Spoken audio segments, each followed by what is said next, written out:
Our home was in a beautiful valley far back in the rugged Ozarks. The country was new and sparsely settled. The land we lived on was Cherokee land, allotted to my mother because of the Cherokee blood that flowed in her veins. It lay in a strip from the foothills of the mountains to the banks of the Illinois River in northeastern Oklahoma. The land was rich, black, and fertile. Papa said it would grow hair on a crosscut saw. He was the first man to stick the cold steel point of a turning plow into the virgin soil. Mom had picked a spot for our log house. It nestled at the edge of the foothills in the mouth of a small canyon and was surrounded by a grove of huge red oaks. Behind our house, one could see miles and miles of the mighty Ozarks. In the spring, the aromatic scent of wildflowers, red buzz, pawpaws, and dogwoods drifting on the wind current spread over the valley and around our home. Below our fields, twisting and winding, ran the clear blue waters of the Illinois River. The banks were cool and shady. The rich bottom land near the river was studded with tall sycamore, birches, and box elders. To a 10-year-old country boy, it was the most beautiful place in the whole wide world, and I took advantage of it all.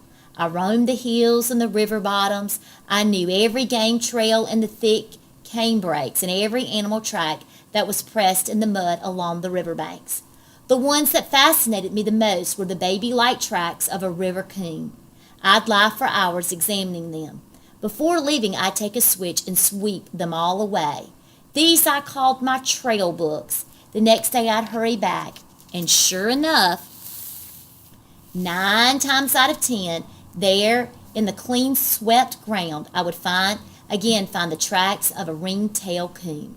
I knew he had passed over the trail during the night.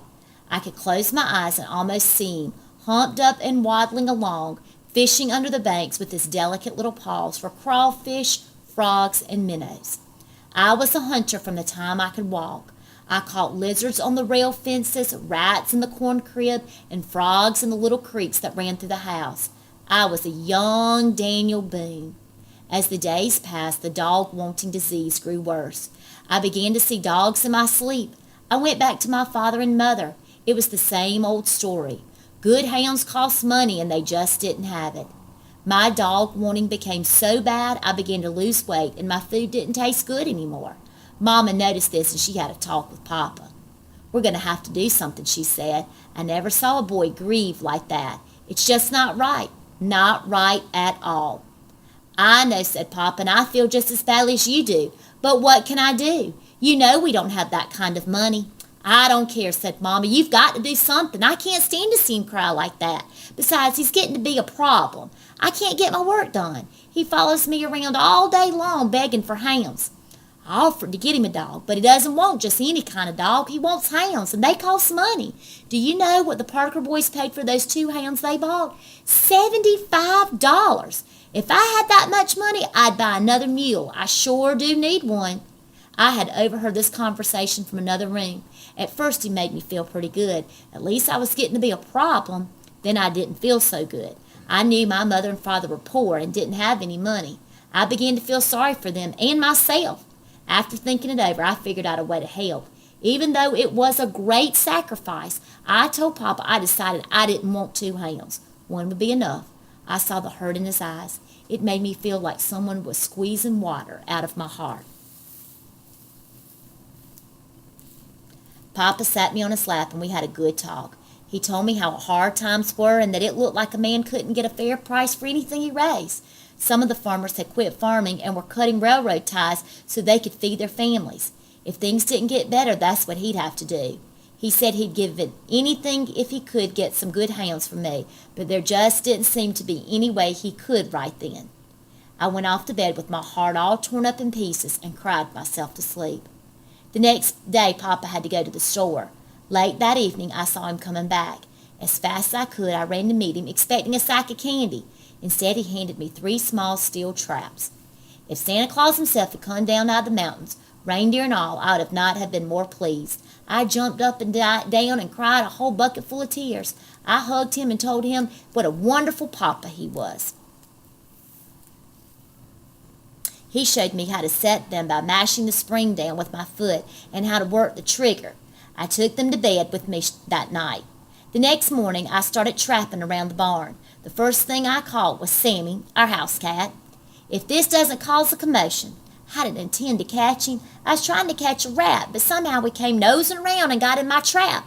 My sister started bawling and yelling for Mama. She came running wanting to know what in the world was going on. None of us had to tell her. Sammy told her with his spitting and squalling. He was mad. He couldn't understand what that thing was and that was biting his foot, and he was making an awful fuss about it. His tail was big as a wet corn cob, and every hair on his small body was sticking straight up. He spit and yowled and dared anyone to get close to him. My sisters yared their full heads off all the time, saying, "Poor Sammy, poor Sammy." Mama shushed them up and told me to get to the forked stick from under the clothesline. I ran and got it. Mama was the best helper a boy ever had. She put the forked end over Sammy's neck and pinned him to the ground. It was bad enough for the trap to be biting his foot, but to have his neck pinned down that way was too much. He threw a fit. I never heard such a racket in all my life. It wasn't long until everything on the place was all spooked up. The chickens started cackling and flew away up on the hillside. Daisy, our milk cow, all but tore the barn light up and refused to give any milk that night. Sloppy Ann, our hog, started running in circles, squealing and grunting. Sammy wiggled and twisted. He yowled and spit, but it didn't do any good. Mama was good and stout. She held him down tight to the ground. I ran and put my foot on the trap spring, mashed it down, and released his foot. With one loud squall, he scooted under the barn.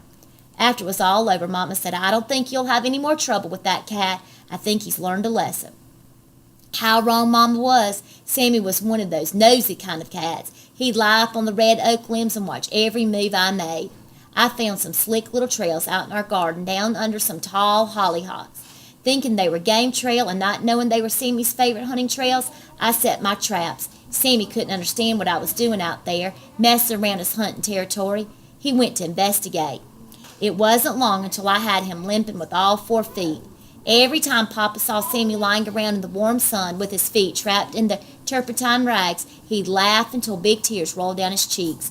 Mama had another talk with Papa. She said he was going to have to say something to me because if I caught that cat one more time, it would drive her out of her mind. Papa told me to be a little more careful when I set my traps. Papa said, "I don't want to catch Sammy, but he's the craziest cat I ever saw. He sees everything I do and just has to go sniffing around." Papa looked over at Sammy. He was lying all sprawled out in the sunshine with all 4 paws banged up and sticking straight up. His long tail was swishing this way and that. "You see, Papa, he's watching me right now, just waiting for me to set my traps." Papa walked off towards the barn. I heard him laughing fit to kill.